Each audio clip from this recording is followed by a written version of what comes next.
মসজিদ কার ঘর? এই মসজিদে কি করা হয়? নামাজ প্রতিষ্ঠার প্রয়াস চালানো হয়।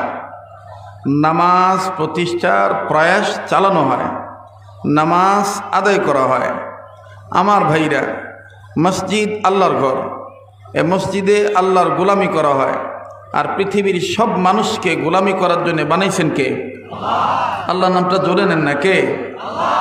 পৃথিবীর সব মানুষকে রবের গোলামি করার জন্য বানাইছেন কে? ইয়া আইয়ুহান নাস উবুদু রাব্বাকুমুল্লাযী খালাকাকুম। আমি কি গান গাইলাম, গজল গাইলাম, কি তেলাওয়াত করলাম? বলেন না, কি তেলাওয়াত করলাম? কোরআন তেলাওয়াত করলাম। কোরআনুল কারীম এটা কার কালাম? আল্লাহর কালাম। কোরআন যত শুনবেন, কোরআন যত পড়বেন, কোরআনের সাথে যত সম্পর্ক রাখবেন, সম্মান তত আল্লাহ বাড়ায় দিবে। সুবহানাল্লাহ। মুমিনগণের সামনে কোরআন তেলাওয়াত করলে আল্লাহ তাআলা আল্লাহর ভয়ে তাদের অন্তরকে নরম করে দেয়, তাদের কাছে থাকা ঈমান বেড়ে যায়, আল্লাহ বাড়ায় দেয়। তো যাদের ঈমান বাড়ে তাদের জবান দিয়ে কোরআন শোনার পরে আল্লাহু আকবার আসতে হয় না জোরে হয়? তো একটু জোরে বলেন তো আল্লাহু আকবার। হয় না? আবার বলেন আল্লাহু আকবার। আল্লাহু আকবার বলতে হবে। এটা কার নির্দেশ? এটা কি আমাদের মাওলানা আমিরুল ইসলাম কাসিমি হুজুরের বানানো? এটা যারা ওয়াজ নসিহত করে তাদের কি তৈয়ার করা? আমাদের সমাজে অনেকে মনে করে আল্লাহু আকবার এটা হুজুররা বানায়, মানে একটা উদ্বুদ্ধ করার জন্য এটা জোশ তৈরি করে। না, আল্লাহু আকবার কোনো দলীয় স্লোগান নয়, ব্যক্তিকেন্দ্রিক স্লোগান নয়। আল্লাহু আকবার বলতে হবে, এটা মহান রবের নির্দেশ। সুবহানাল্লাহ বলেন। কোথায় আছে? আল্লাহ বলেন, ইয়া আইয়ুহাল মুদাসসির কুম ফাআনদির ওয়া রাব্বাকা ফাকাব্বির। একটু মনোযোগ দেন, হেদায়েত পাবেন। ইয়া আইয়ুহাল মুদাসসির কুম ফাআনদির ওয়া রাব্বাকা ফাকাব্বির। बहर दिन वा बहर दुनिया बहर नम अल्लाह अल्लाह कर दबायदो वसलम। बहर दिन वा बहर दुनिया बहर नम अल्लाह अल्लाह कर दबायदो वसलम। अल्लाह अल्लाह क्या मुबारक नम है, अल्लाह अल्लाह मोमिनों का गोलामों का काम है। या अय्युहल मुद्दत्तिर कुम फअन्दिर व रब्बका फकब्बिर। আল্লাহ বলেন তার হাবিবকে কখনো আল্লাহ আদর করে ডেকে বলছেন, ও কম্বলওয়ালা, ও চাদরওয়ালা, আপনি দাঁড়ান, আপনার রবের মাহাত্ম্য ঘোষণা করেন, তকবীর দেন, আল্লাহু আকবার বলেন। যেখানে আল্লাহ তার নবীকে তকবীর দিতে বলেন, সেখানে আমাদের দেশে কেউ যদি দলীয়করণ পদ্ধতি সিস্টেম চালু রাখার জন্যে আধিপত্য বিস্তারকে কেন্দ্র করার লক্ষ্যে আমাদের মুসলমানদেরকে আঘাত করে তকবীর দিতে নিষেধ করে, আমরা তাদেরকে জানিয়ে দিতে চাই, হকের আওয়াজ অতীতে ছিল, বর্তমান আছে, ভবিষ্যতেও থাকবে। আল্লাহু আকবার আওয়াজ কোনো বাতিল ফেরকার কাছে মাথা নত করে বন্ধ করা যাবে না। কথা বলেন ঠিক কিনা? মোহতারাম হাজিরিন, তাহলে আবার বলেন তো আল্লাহু আকবার। আবার বলেন আল্লাহু আকবার। তো পৃথিবীর সব মানুষকে গোলামি করার জন্য বানাইছেন কে? ইয়া আইয়ুহান নাস উবুদু রাব্বাকুমুল্লাযী খালাকাকুম والذين من قبلكم لعلكم تتقون।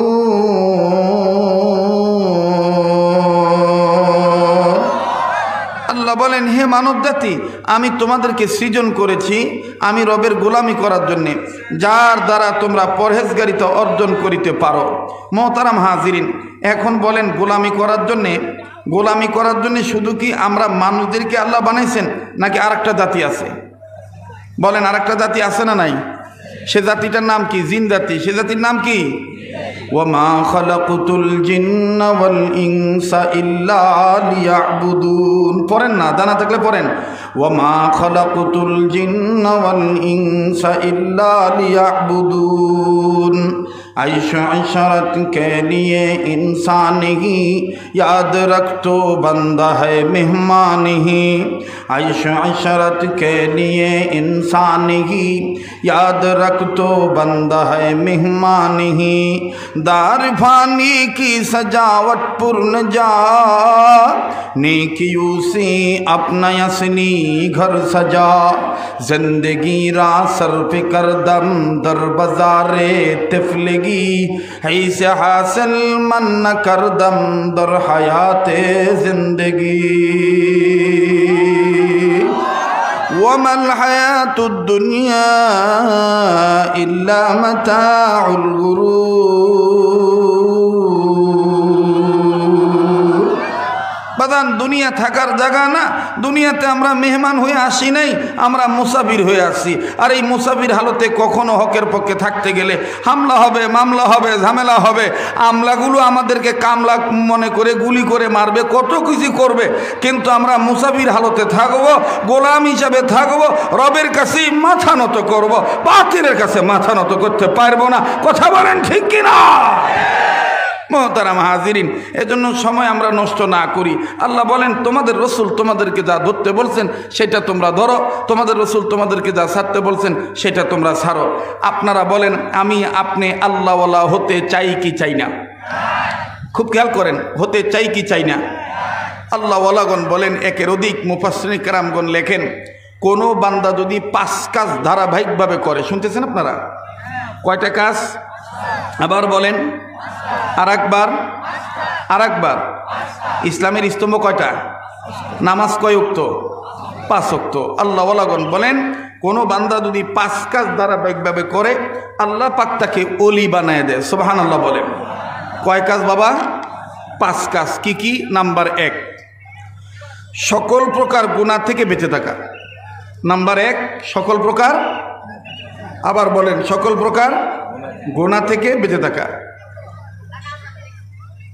ভাই এগুলো তো তাড়াতাড়ি করেন, এগুলো সময় নেই, যে যেভাবে সেভাবে থাক, পর্দা সরায় বিছিয়ে দিয়ে চলে যান আপনারা, কথা বলেন না, সরেন, মানুষের ব্রেন আঘাত করেন না। লোক যা হয় হোক, কবুলিয়াত কার কাছে? হেদায়েতের মালিককে। আবার বলেন কে? আল্লাহ। 5 কাজ ধারাবাহিকভাবে করবে যারা, আল্লাহ পাকের ওলি হবে তারা। মুখস্থ করেন, কয় কাজ? 5 কাজ। নাম্বার 1, সকল প্রকার গুনাহ থেকে বেঁচে থাকা। আর সকল প্রকার গুনাহ থেকে বেঁচে থাকার একটা সবক হইল, হেডলাইন হইল, আমাদের দেশে অনেকে বলে বড় গুনাহ করলে খুব পাপ হয়, ছোটোখাটো গুনাহ করলে তেমন কিছু হবে না। কথা কয় না? কথা কয় না? সবাই বলেন। আপনারা তো ধান আবাদী এলাকার লোক, বরেন্দ্র এলাকার মানুষ, কৃষি ফলন আবাদী মানুষ। আপনারা বলেন তো দেখি, কেউ যদি ওই নওগাঁর ভাষা কয় মিশানা বিছানা দিয়ে কয় বাবা এনা বিষ খা, এই সেংরা সবাই কেন ভাই বাচ্চাদেরকে থামায় দেন তো, মিশানা এনা বিষ খাবা, কিছু হবে না। যদি আপনার জ্ঞান থাকে আপনি তখন ধমক দিয়ে কি কবিন? হেই গাদা, বিষ আবার মিশানা আর বেশি কি? বিষ তো বেশি না, স্যাংরা তো বহুত ডিস্টার্ব করতেছে। মনে না মাস্ক পরছু কেন? তুই আমার ছবি তুলিচ্ছু খুলুম খোলার, তুই মাস্ক পরে যাচ্ছ মানে? আমার দিক তাকান। বিষ কম হইল যে যন্ত্রণা, বেশি হইল সেই যন্ত্রণা। 18 চাকার একটা গাড়ি, ট্রাক, একটা চাকার মধ্যে সামান্য একটা ফুটা হয়েছে, বাকি 17 চাকা অকেজ। কথা কয় না? এখন ড্রাইভার যদি গাড় পিয়ালু করে, গাড় পিয়ালু বুঝেন তো? গাড় পিয়ালু বুঝেন না বা? গাড় পিয়ালু যদি করে কয় লে দিনই কি হয়েছে রে, এড়াতে না মিশানা না তেরা হয়েছে, কি হয়েছে আমি শীষ চালিয়ে যাম, যাবে?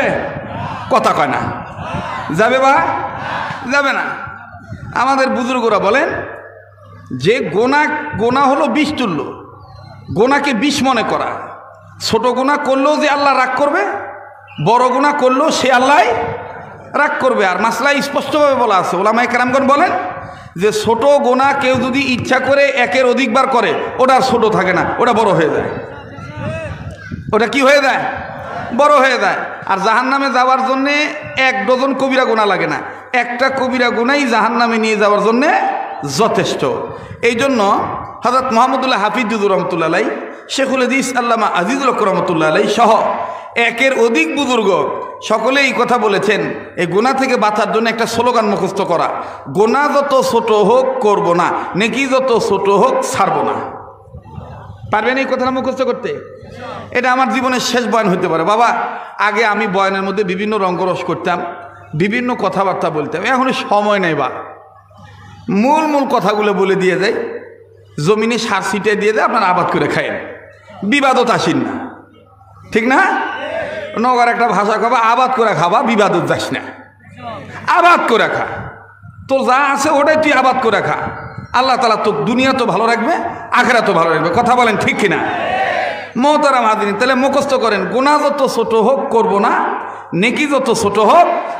আবার বলেন, গুনাহ যত ছোট হোক, নেকি যত ছোট হোক ছাড়ব না। এটা 5 কাজের কয় নম্বর কাজ? কয় নম্বর? বাকি দেখলো কয়টা? 4টা। নাম্বার 2, আল্লাহর হুকুম ফরজ ইবাদত ঠিক মতন আদায় করা।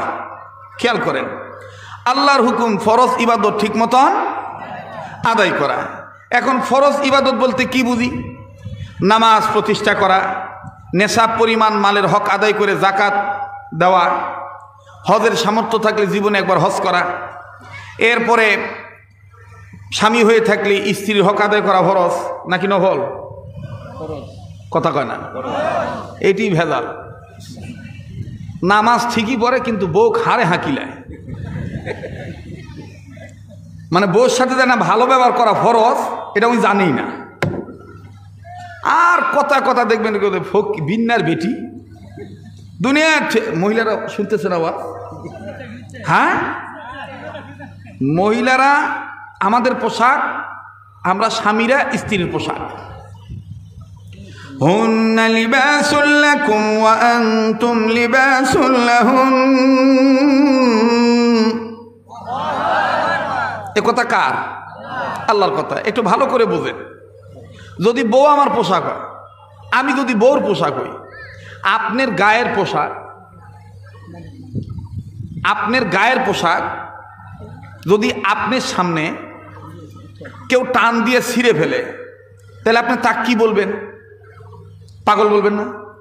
কে ভালো মানুষ, তুই নিজের গায়ের ছাড় ছিঁড়েছি কেন রে, পাগল বলবেন না? তাহলে যে ভালো পুরুষ ওই কোনোদিন বক পিটতে পারে? নিজের পোশাক ছিঁড়ে কিভাবে? এই বউ পিটা মরদগুলা, এরা মরদ নয়, এরা এক ধরনের পাগল। কথা বলেন ঠিক কিনা? বাপরে, মহিলারা যে খুশি হয়েছে,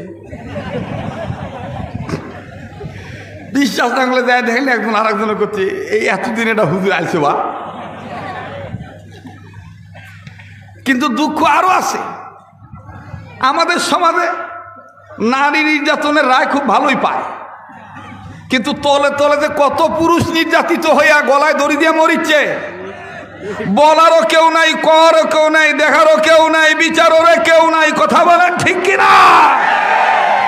কাজেই উভয় পক্ষে কথা বলা দরকার, কারণ উইও আমার পোশাক, আমি ওর পোশাক, ঠিক কিনা? আল্লাহ তাআলা আমাদেরকে পারিবারিক ক্ষেত্র আল্লাহর ফরজ বিধান পালন করার তৌফিক দান করেন। আবার বলেন আমিন। এবার আসেন, তো স্ত্রী হয়ে থাকলে স্বামীর হক আদায় করা ফরজ। স্বামী হয়ে থাকলে এবার তোর এই মোবাইলটা নামাতো, একের স্ট্যান্ড ফিকা মানো কিন্তু না না না তুলুক, কিন্তু এরকম প্যারালাইসের রুগীর মতন কে? ভালো মানুষ, সুন্দর করে তোল, ইঙ্কা ইঙ্কা করুচ্ছু, মনে হচ্ছে মাছ মারিচ্ছু, পানি নাই কিছু নেই, অজগবি বসে ছিপ ফেলছু কেন? ঠিক আছে না? তুই শূন্য ধরে থো, যাতে অন্যের সমস্যা না হয়, মনোযোগে আঘাত না হয়, তাই না? তোর রেকর্ড করা দরকার বাবা, তুই রেকর্ড সারা জীবন কর, কিন্তু মানসিক ডিস্টার্ব দিস না। আল্লাহ তাআলা আমাদেরকে সহিভাবে দিনের কাজ করার তৌফিক দান করেন। আবার বলেন আমিন। তো কি জানি বলতেছিলাম ভাই, আমার ভাইরা, স্বামী হয়ে থাকলে স্ত্রীর হক আদায় করা ফরজ, আর স্ত্রী হয়ে থাকলে স্বামীর হক আদায় করা ফরজ। আল্লাহওয়ালা হইতে গেলে কয় কাজ করা লাগবে? মনোযোগ দেন বাবা, মনোযোগ দেন। কয় কাজ? 5 কাজ। নাম্বার 1 সকল প্রকার গুনাহ থেকে বেঁচে থাকা। নাম্বার 2 আল্লাহর হুকুম ফরজ ইবাদত ঠিক মতন আদায় করা। ফরজ ইবাদতের মধ্যে যতগুলি আছে এখন আপনারা বুঝে থাকলে বলেন তো দেখি, সন্তান হিসাবে যদি আমি বেঁচে থাকি আর আমার কাছে যদি জানা মতে মা বাপ বেঁচে থাকে, মা বাবার খেদমত করা, মা বাবার খবরাখবর রাখা, মা বাবার সাথে সদ্ব্যবহার করা, বলেন এটা কি ফরজ না নফল? এই যে আস্তে কথা কয়, ফরজ না নফল? ফরজ। এ হুকুম মানতে হবে। নির্দেশ কার? وَقَضَى رَبُّكَ أَلَّا تَعْبُدُوا إِلَّا إِيَّاهُ وَبِالْوَالِدَيْنِ إِحْسَانًا। এই নির্দেশ কার? আল্লাহ। হযরত আনাস রাদিয়াল্লাহু তাআলা আনহু থেকে হাদিস কারা বর্ণিত, রাসূল বলেন, মায়ের দাম কত বেশি শোনো। মনে করো আমি নবী বেঁচে আছি, তুমি উম্মত বেঁচে আছো, তুমি বেটার জন্যে দোয়ার প্রয়োজন, আমি নবী বলে দিলাম, তোমার নবীর চাইতে তোমার মায়ের দোয়ার বরকত তোমার ক্ষেত্রে বেশি।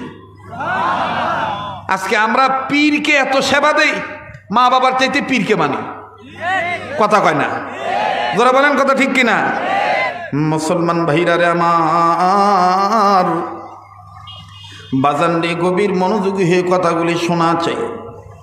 আল্লাহর হস্তে বাজান মাঝে মধ্যে একটু ধমকানো হচ্ছে, উসুল খেলাপ দেখলে এখন আমি কথা বলতে পারি না, শরীরের মধ্যে কেমন জানি কম্পন সৃষ্টি হয়ে যায়। কেননা চেষ্টা করি সর্বক্ষণিক গুণামুক্ত থাকার জন্যে। এর বন্ধু, আল্লাহকে রাজি খুশি করে চললে দেখবেন সর্বহালতে ভালো থাকবে। কাজী বাজান অনেক কথা অনেক সময় একটু কর্কশ ভাষা হয়ে গেল, ক্ষমা সুন্দর দৃষ্টিতে দেখবেন। এই ধর্মকে মেনে নিলে দুনিয়া আখেরাতে আল্লাহ তাআলা চমকায় দিবে।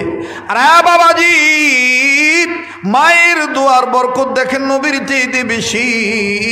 কেমনে বেশি বাজান? আল্লাহ রব্বুল আলামিন দেখেন মায়ের কদর কত বাড়াইছেন।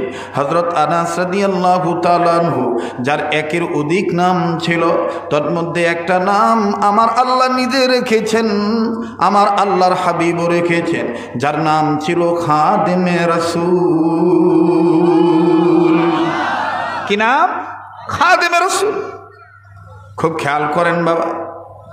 হযরত আনাস রাদিয়াল্লাহু তাআলা নবীর দরবার থেকে মার কাছে যখন যায়, আবার মার কাছ থেকে যখন বিদায় নেন, মা ডাক দিয়ে কয়, বেটারে আবার তুমি কবে আসবা? সোনার চান তোমারে দেখলে আমার খুব ভালো লাগে। বনে থাকে বন বাদুরি, বাচ্চা ঝোলে তার বুকে, তবু মায়ে বাচ্চা ভোলে না, পড়লে হাজার দুঃখে। কথা কয় না? বনে থাকে বন বাদুরি, বাচ্চা ঝুলে তার বুকে, তবু মায়ে বাচ্চা ভোলে না, পড়লে হাজার দুঃখে।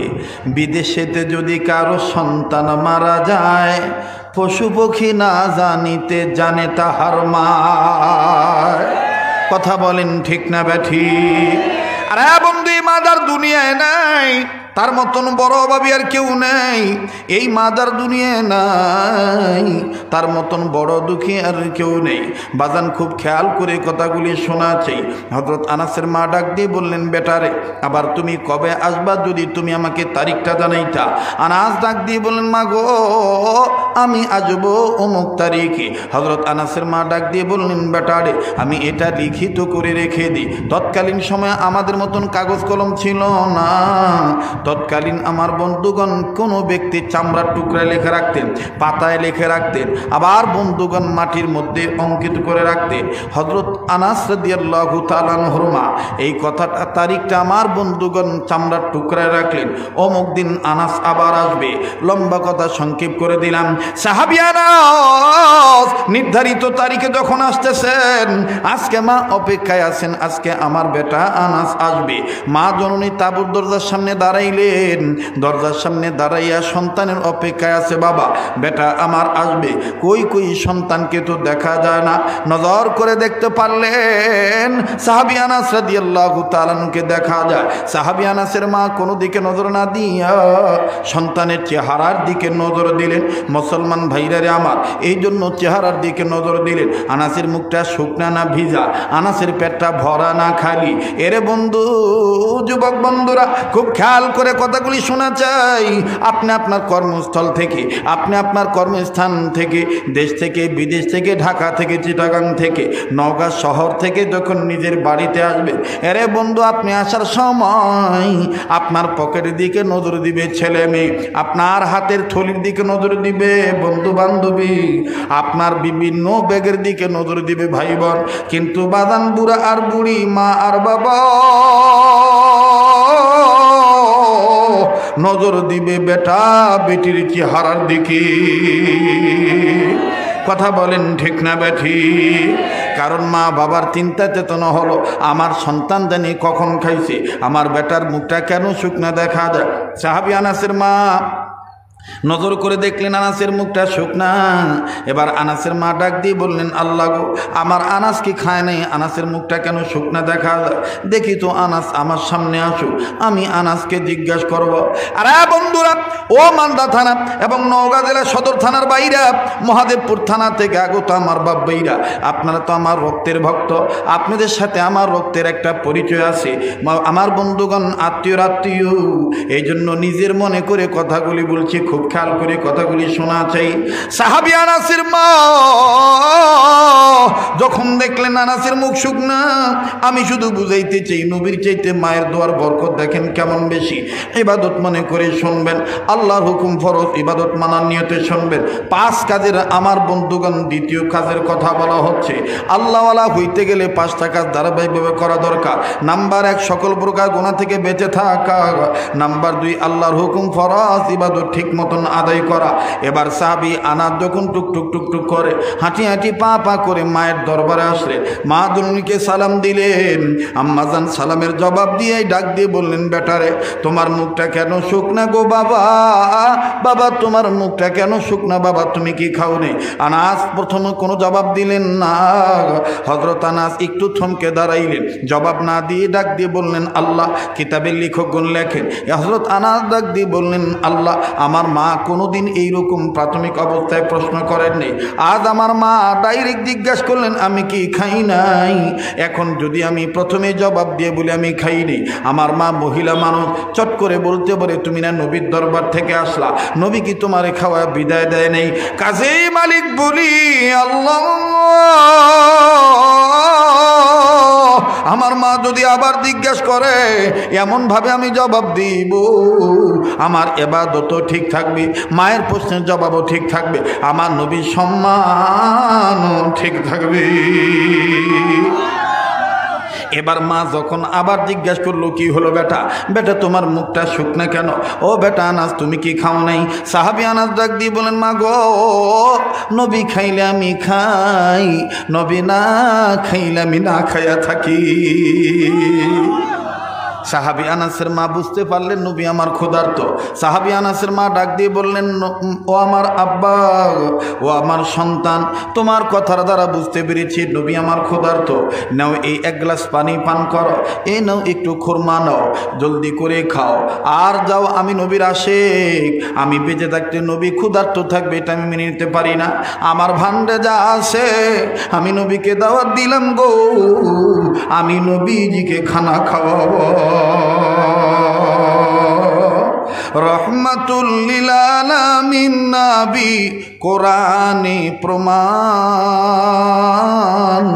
উম্মত বিনে কে বুঝিবে আমার দ্বীনের নবীর শান। কথা বলেন ঠিক কিনা? রহমাতুল লিল আলামিন নবী কোরআনে প্রমাণ, আশিক বিনে কে বুঝিবে আমার দ্বীনের নবীর শান। নবী আমার মদিনারি বুলবুল, আমার আল্লাহ প্রেম করিয়া নামটি দিলেন হাবিবে রসুল। ওই নবীকে ভুল বুঝিলে, ওই নবীর সুন্নত না মানিলে, ওই নবীর খতমে নবুয়তকে না মানিলে থাকবে না ঈমান। উম্মত বিনে কে বুঝিবে আমার দ্বীনের নবীর শান। ঠিক কিনা বলেন? সাহাবী আনাসের মা ডাক দিয়ে বললেন, বেটারি জলদি করে যাও, আমার নবীকে দাওয়াত দাও। আনাস ডাক দিয়ে বললেন, মা কষ্ট হচ্ছে নাকি আপনাদের? বিরক্ত হইতেছেন? চলবে কি চলবে না? তা দেখি তো আপনারা দিনের বেলা ঘুমাচ্ছেন নাকি? লিল্লাহে তাকবীর, লিল্লাহে তাকবীর। কোরআন হাদিস যেখানে, আলেম উলামা যেখানে, লিল্লাহে তাকবীর। বাজান গভীর মনোযোগ। সাহাবী আনাস ডাক দিয়ে বললেন, মা গো আপনি কি খাওয়াবে? বলে, বাবা যা আছে তাই খাওয়াবো। লম্বা কথা সংক্ষেপ করে দিলাম। সাহাবী আনাস খাদেম রাসূল একটা দৌড় মেরে নবীজির দরবারে গেলেন। নবীজি ডাক দিয়ে বলেন, আনাস রে, ইতিপূর্বে অনেকবার তুমি আমার দরবার থেকে মায়ের কাছে গিয়েছো, কিন্তু আজকের মতন এত দ্রুত এত তাড়াতাড়ি আসো নাই। ঘটনা কি কোনো সমস্যা হইল নাকি? আনাস ডাক দিয়ে বললেন, নবী গো, আমার মা আপনার ক্ষুধার্তের কথা শুনিয়া আমার মা আপনাকে দাওয়াত দিয়েছে, আপনি দাওয়াতখানা কবুল করে। নবী আমার ডাক দিয়ে বললেন, আনাস রে, তোমার মা আমাকে দাওয়াত দিয়েছে, আমি কবুল করলাম, তবে একটা শর্তের বিনিময়। আনাস বলেন, কি আর শর্ত হয়? নবীজি গো, কি শর্ত আপনি বলেন তো দেখি। আমার নবীদের সাহাবী খাদেম রাসূল ডাক দিয়ে বললেন, নবী গো কি শর্ত? নবী আমার ডাক দিয়ে বললেন, আনাসের শর্ত হলো তোমার মাকে বলে দিও মুহাম্মদুর রাসূলুল্লাহ তোমাদের বাড়ি দাওয়াত কবুল করছে, তবে দিনের বেলায় যাবে না, রাত্রিবেলায় পূর্ণিমার চাঁদ ওঠার পর তোমাদের বাড়িতে যাবে। আর আজ ডাক দিয়ে বললেন, নবী গো, ইতিপূর্বে আমার সামনে কত কাফের বেঈমান বেদিন আপনাকে দাওয়াত দিয়েছে, কোনোদিন আপনি শর্ত লাগান নাই, আজ আপনি শর্ত লাগাইলেন, কারণটা কি? নবী আমার ডাক দিয়ে বলেন, আনাস রে, আমি কোন কারণে রাত্রিবেলায় পূর্ণিমা চাঁদ ওঠার পরে যাব, এই কথাটা তোমার মাকে বলে দিও, তোমার মা জবাব দিবে। আনাস কয়, নবী গো,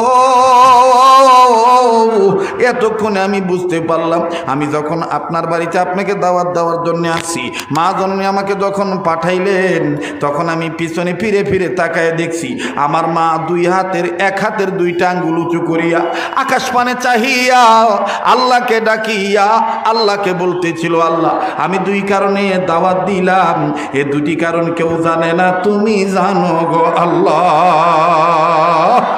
হুজুর আপনি বললেন মায়ের কাছে জিজ্ঞাসা করতে, আপনি কোন কারণে পূর্ণিমা চাঁদ ওঠার পরে আমার বাড়িতে যাইবেন, ঠিক আছে আমি চললাম। ইয়া রাসূলুল্লাহ আপনি দাওয়াত কবুল করলেন, তবে শর্ত দিলেন পূর্ণিমার চাঁদ ওঠার পরে যাবেন। এবার হযরত গভীর মনোযোগ, হযরত আনাস রাদিয়াল্লাহু তাআলা দৌড়ে আসলেন। মা ডাক দিয়ে বললেন, বেটা রে, ও বেটা তুমি জলদি করে বলো, বেটা তুমি জলদি করে বলো, নবী দাওয়াত কবুল করছে কি করেন নাই? আনাস কয়, মা গো, নবী দাওয়াত কবুল করেছেন, তবে শর্ত দিয়েছেন নবী আমার দিনের বেলায় আসবে না, নবী আমার রাত্রিবেলা আসবে, পূর্ণিমার চাঁদ ওঠার পর আসবে। সাহাবী আনাসের মা কপালে হাত দিয়ে বললেন, আল্লাহু আকবার। বেটা আনাস রে, নবী কি গায়েবের মালিক নাকি? নবী কি গায়েবের মালিক নাকি? আমি কোন কারণে নবীর দাওয়াত দিয়েছি, আমার গোপন কথা তো আমি কাউরে বলি নাই আল্লাহ বাদে, নবী আমার জানলো কেমনে? সাহাবী আনাস ডাক দিয়ে বললেন, মা গো, নবীজি গায়েবের মালিক নয়, গায়েবের মালিক আমার আল্লাহ, তবে আল্লাহ যদি দয়া করে নবীকে গায়েব জানায়, আমার আল্লাহ যদি দয়া করে নবীকে গায়েব জানায়, কেউ ধরে রাখতে পারে না। বলেন তো দেখি গায়েবের মালিক কে? এ জোরে বলেন, গায়েবের মালিক কে? আমাদের মালিক কে?